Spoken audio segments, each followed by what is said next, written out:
வணக்கம் நண்பர்களே, நான் உங்கள் கிரிதர். ஷோமி கம்பெனியிலிருந்து ரெட்மி நோட் 11 அப்படிங்கிற மொபைல் ஃபோனை அவங்க லான்ச் பண்ணியிருக்காங்க. ஸோ இந்த பதிவில் இந்த ரெட்மி நோட் 11 மொபைல் ஃபோனை நம்ம அன்பாக்ஸ் பண்ணுறது மட்டுமல்லாமல் இந்த மொபைல் ஃபோனுடைய முழு விமர்சனத்தையும் பார்ப்போம்.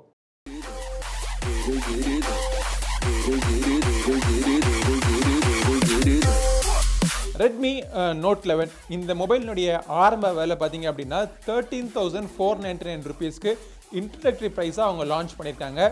அது வந்து 4GB மற்றும் 64GB வேரியண்ட்டுடைய விலை. 6GB மற்றும் 64GB வேரியண்ட்டுடைய விலை 14,499. 6GB மற்றும் 128GB வேரியண்ட் நம்மகிட்ட இருக்குது 128GB. அதோடைய விலை பார்த்தீங்கன்னா 15,499 ருபீஸ்.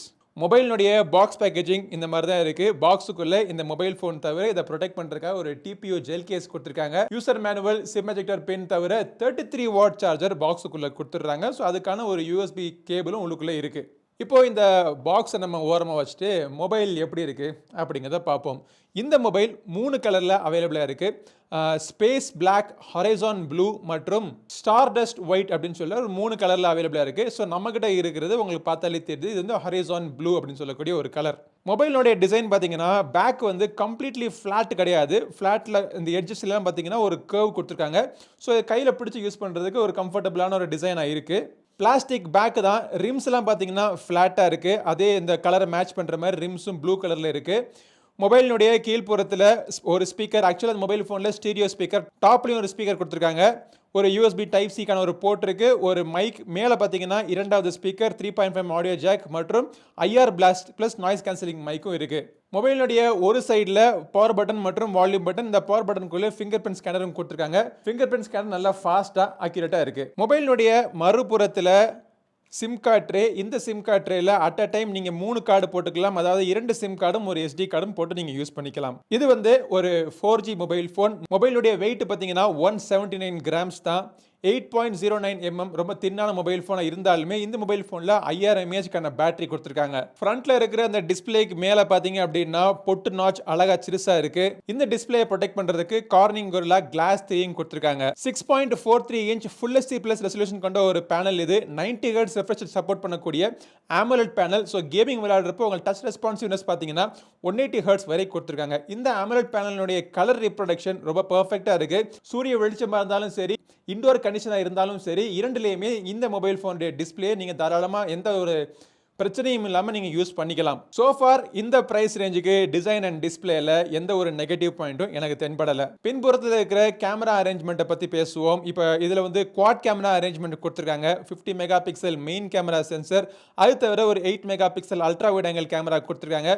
அப்புறம் 2 மெகா பிக்சலில் 2 மேக்ரோ சென்சர் மற்றும் டெப்த் சென்சர் அல்லக்கைகளும் இருக்கு. ஃப்ரண்ட்ல இருக்கிற அந்த பொட்டு நாச்சுக்குள்ள ஒரு 13 மெகா பிக்சல் செல்ஃபி கேமரா கொடுத்துருக்காங்க. இப்போ இந்த மொபைல் ஃபோனுடைய கேமரா பெர்ஃபார்மன்ஸ் எப்படி இருக்கு பாத்தீங்கன்னா, லைட் நல்லா இருந்துச்சு அப்படின்னா இமேஜ் ஓரளவுக்கு ஷார்ப்பாகவும் டீடைல்ஸும் நல்லா இருக்கு. டைனாமிக் ரேஞ்சினுடைய பெர்ஃபார்மன்ஸ் ஓகே, சுமாரா இருக்கு. But exposure, colour reproduction, saturation இது எல்லாமே இருக்க வேண்டிய அளவு கரெக்டா இருக்கு. ஃபோக்கஸிங் நல்லா ஃபாஸ்டா இருக்கு. ஃபாஸ்டா தொடர்ந்து நிறைய இமேஜ் நீங்க கிளிக் பண்ணிக்கலாம். போர்ட்ரேட் கேமராவுடைய பெர்ஃபார்மன்ஸ் ஃப்ரண்டா இருக்கட்டும், பேக்கா இருக்கட்டும், எட்ஜ் டிடெக்ஷன் மற்றும் பேக்ரவுண்ட் பிளரிங் நல்லா ஸ்மூத்தா, அக்யூரேட்டா, நேச்சுரலா இருக்கு. பட் இந்த 2 மெகா பிக்சல் மைக்ரோ சென்சர் இருக்கக்கூடிய போட்டோஸ் சொல்லிக்கிற மாதிரி பெருசா ஒன்றும் இல்ல. அல்ட்ரா வைட் ஆங்கிள் கேமராவுடைய பெர்ஃபார்மன்ஸ் இந்த பிரைஸ் ரேஞ்சுக்கு நல்லாவே இருக்கு. செல்ஃபி கேமரால அந்த ஸ்கின் டோன்ஸ் மற்றும் பேக்ரவுண்ட் பிளரிங் இது எல்லாமே கரெக்டா இருக்கு. ஆனால் லோ லைட்டில் நீங்கள் செல்ஃபி எடுத்தீங்க அப்படின்னா கொஞ்சம் கிரெயின்ஸ் நிறையா தெரிய தான் செய்யும். வீடியோஸை பொறுத்த வரைக்கும் மேக்ஸிமம் 1080p வீடியோஸ் நீங்கள் ஷூட் பண்ணிக்கலாம். 1080p வீடியோஸ்க்கு அவங்க எலக்ட்ரானிக் இமேஜ் ஸ்டெபிலைசேஷன் கொடுத்துருக்காங்க. ஆனால் ஸ்டெபிலைசேஷன் ரொம்ப ஸ்மூத்தாக இல்லை, அங்கங்கே ஜர்க்கியாக இருக்குது. இப்போ நான் அந்த கேமரா பெர்ஃபார்மன்ஸ் சொன்ன ஒரு சில பிரச்சனைகள், ஒரு சில நெகட்டிவ் பாயிண்ட்ஸ் எல்லாமே இந்த ப்ரைஸ் ரேஞ்சை வச்சு பார்க்குறப்போ ஓகே. எனக்கு பர்சனலாக என்ன தோணுது அப்படின்னா, ஷோமி வந்து இந்த 5 மெகா பிக்சல் மேக்ரோ சென்சர் இருக்கக்கூடிய மொபைல் ஃபோன்லாம் மேக்ரோ ஃபோட்டோகிராஃபி அருமையாக வேற லெவலில் இருக்கும்.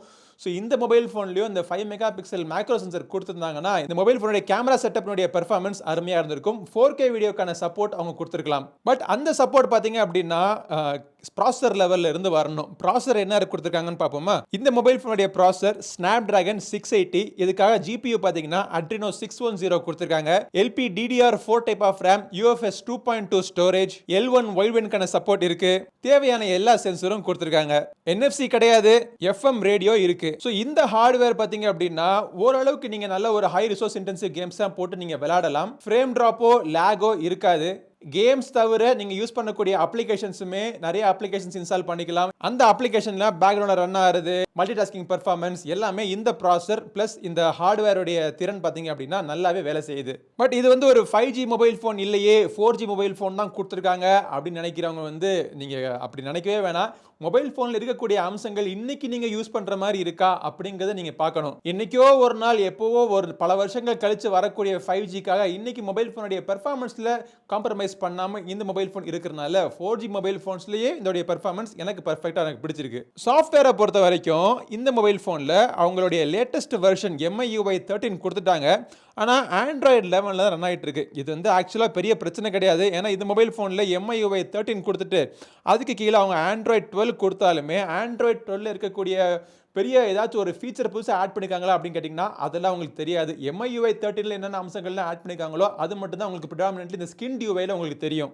ஸோ MIUI 13 என்னென்ன அம்சங்கள்லாம் ஆட் பண்ணிக்காங்க அப்படின்னு சொல்லிட்டு இன்னொரு வீடியோவில் தனி வீடியோ போட்டு எக்ஸ்பிளைன் பண்ணுறேன். பட் இந்த மொபைல் ஃபோனில் ப்ளோட்வேர்ஸ் இருக்கான்னு கேட்டிங்கன்னா ஒரு சில ப்ளோட்வேர்ஸ் இருக்க தான் செய்யுது. ஆனால் அந்த ப்ளோட்வேர்ஸ் தவிர சிஸ்டம் அப்ளிகேஷன்ஸுமே பல அப்ளிகேஷன் நீங்கள் அன்இன்ஸ்டால் பண்ணி விட்டுறலாம். இது தவிர இந்த மொபைல் ஃபோனில் வரக்கூடிய அப்ளிகேஷன்ஸ்லாம் எந்தெந்த அப்ளிகேஷன்ஸ்லாம் நம்ம அன்இன்ஸ்டால் பண்ண முடியும் அப்படிங்கிறத பார்ப்போம்.